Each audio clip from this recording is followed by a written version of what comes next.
il y a une chose intéressante à savoir, c'est que la notion de paysage n'a pas toujours existé et le paysage est en fait une construction culturelle.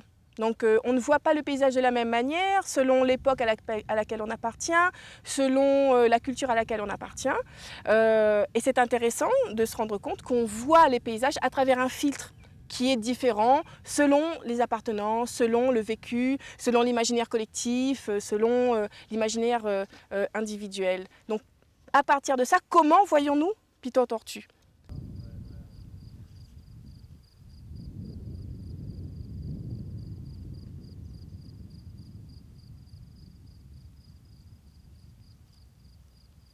Alors Jules Hermann est un homme de vision, non seulement de vision grandiose d'hommes préhistoriques, de géants qui se battraient avec des dinosaures, mais des visions qui l'ont conduit à arpenter un petit peu toute la Réunion, qu'il s'agisse de Saint-Denis même ou encore des forêts de l'île, puisqu'il était également botaniste. Et en écrivant en partie le guide du voyageur pour le canton de Saint-Pierre, eh bien, Jules Hermann nous livre quelque part des chemins que lui seul paraît avoir empruntés, chemins qui l'ont conduit à des découvertes de mythologie ancienne et bien souvent profondes.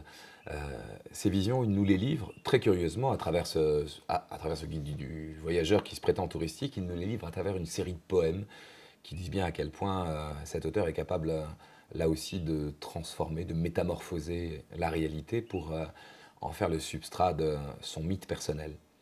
Je vous livre là quelques extraits justement de ce Mirage au piton bleu qui montre bien comment Hermann cherche et finit par trouver les visions d'un passé grandiose qui lui donne les clés magiques de la Lémurie et de la Réunion tout entière. Voilà cet extrait, nous sommes en pleine forêt sur la route du Piton Tortue. Quand soudain le mirage, né de l'apaisement, du calme d'un moment, grandit, grossit l'image. Quelle confusion! Tout prête à la chimère. Un arbre et la fougère, la montagne, un buisson, l'onde qui perle en place paraît amas de glace. Le papang en planant nous fait rêver d'un dronte. Le bœuf est mastodonte. L'homme devient géant. Et Jules ajoute, les grands marrons sauvages, pendant nos premiers âges, vouaient donc à leurs dieux les charmes de ces lieux. C'est-à-dire qu'il a cru voir et retrouver sans cesse, partout, en arpentant les chemins de l'île et ceux du Piton Tortue en particulier, les traces de ces hommes qui l'avaient précédé ici et qui avaient, pour le peu de traces, laissé tout de même des empreintes suffisantes pour que Jules se prenne à imaginer quelle avait été la vie de Robinson, de ces hommes qui avaient fui l'esclavage pour s'en aller vivre libre dans les montagnes.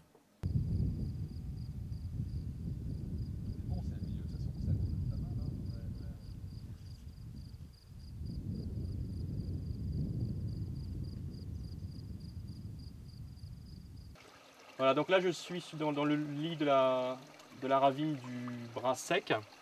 Et il faut savoir que le Piton Tortue est entouré par deux ravines, donc celle-là, et l'autre, la ravine du Petit Bras Noir, où en 2000, des scientifiques ont fait des fouilles et ont trouvé donc, des constructions humaines, donc sûrement réalisées par des marrons. Et donc c'était un lieu très intéressant parce que pour la première fois on a trouvé donc des squelettes de oiseaux à terre. C'était des oiseaux qui ne volaient pas. Et ils étaient enterrés entiers dans un carré. Et ce carré était dans un rond, une sorte de grand fossé. Donc il y a une théorie qui dit que ces marrons vouaient un culte à la nature. En tout cas, ils avaient un grand respect pour ce lieu. Je pense qu'il leur rendait bien, vu qu'ils étaient ici en sécurité. Et je pense qu'ils ont voulu donc remercier les oiseaux et les tortues qu'ils avaient trouvés sur place. J'ai une autre déduction. Je pense qu'il peut s'agir d'un style de garde-manger.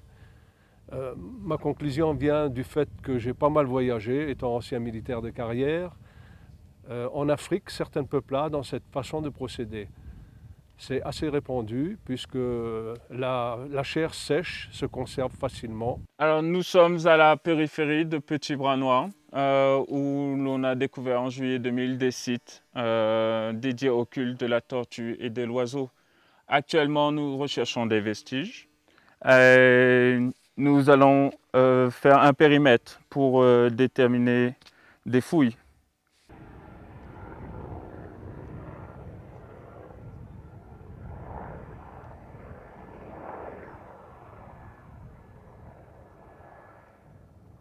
Voilà, là, on est devant l'endroit où j'ai vu pour la première fois, il y avait un personnage qui était en méditation, là, assis sous l'arbre. Et je l'ai vu la première fois que je suis monté au Piton. Bon, ça m'a rassuré un petit peu parce que j'étais, on va dire, un peu perdu. Je me demandais si j'allais arriver au sommet. Et là, quand j'ai vu ce gardien, je me suis dit, je suis sur la piste, hein, sur le bon chemin. Bon, par la suite, je pense à lui, mais on le voit, moi, je ne le vois plus. Hein. Je pense à lui parce que je me souviens de l'endroit. Le Réunionnais, à travers Herman, hein, qui écrit, va faire ressentir, lui, la nécessité de créer un univers et de relier cette île Bourbon isolée dans l'océan Indien par des trappes qui nous amènent en Afrique, qui nous amènent à Madagascar et qui nous amènent dans des royaumes anciens. Il ne faut pas oublier ce que c'est que l'esclavage.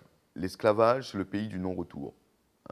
Il y a l'élément symbolique qui est agoré, il y a la porte du non-retour, c'est-à-dire lorsqu'on passe là, il n'y a plus de famille, on n'a plus de famille, on n'a plus d'ancêtres, on n'a plus rien, on devient zéro. Et là, on a une fenêtre là, qui nous... sur la plaine des Cafres et plus loin le Piton de la Fournaise. Donc on a vraiment une ouverture là avec tout le cercle là, du Piton.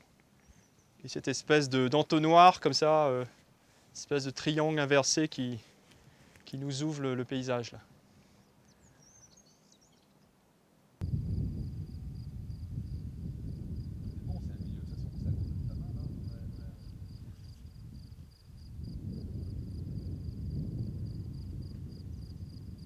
Donc Jules Hermann est aussi un personnage qui est amoureux de son territoire et qui, comme beaucoup de personnes qui ont vécu à la fin du 19e et au début du 20e siècle, en fait, parcourt ce territoire de façon régulière. Et à ce titre, il est une sorte de découvreur, en tout cas, il matérialise de façon écrite une géographie nouvelle d'un territoire qu'il alimente lui-même par ce qu'on appelle les visions.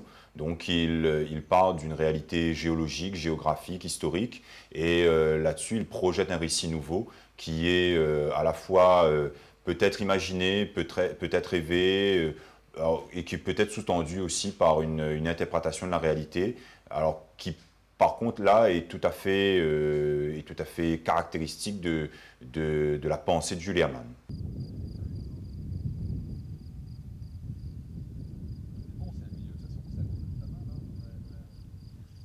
Alors, figé en plein mouvement, on a là le mastodonte dont parle Jules Hermann dans son poème. Et on le voit bien là en train d'aller par là-bas. Donc il ne bougera pas tant qu'on sera là. Et c'est toujours une bonne chose de voir les gardiens hein, sur le chemin du Piton. Hein, c'est bon signe. Donc on va pouvoir marcher, continuer. Mais le culte à cette nature-là est souvent propitiatoire, c'est-à-dire faire en sorte que la nature nous protège.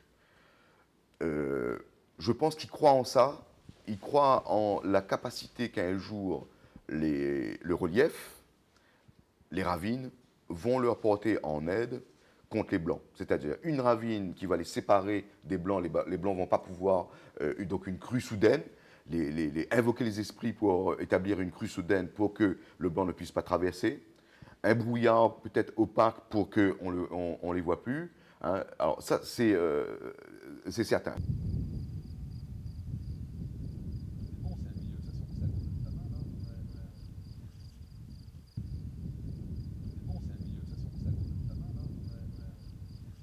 Ce paysage-là est familier finalement pour le marron et semble lui redire d'une manière ou d'une autre que cette petite parcelle de terre protégée, non défrichée, non colonisée, est finalement une sorte de parcelle de la terre sacrée du Tanubé de Madagascar qu'il semble retrouver ici. On a donc guère de peine à imaginer que c'est vrai. Les Malgaches en fuite aient pu trouver à la plaine des Cafres, et en particulier dans ces lieux protégés du Piton tortue, et pu retrouver une espèce d'étrange familiarité, on va dire, avec la nature.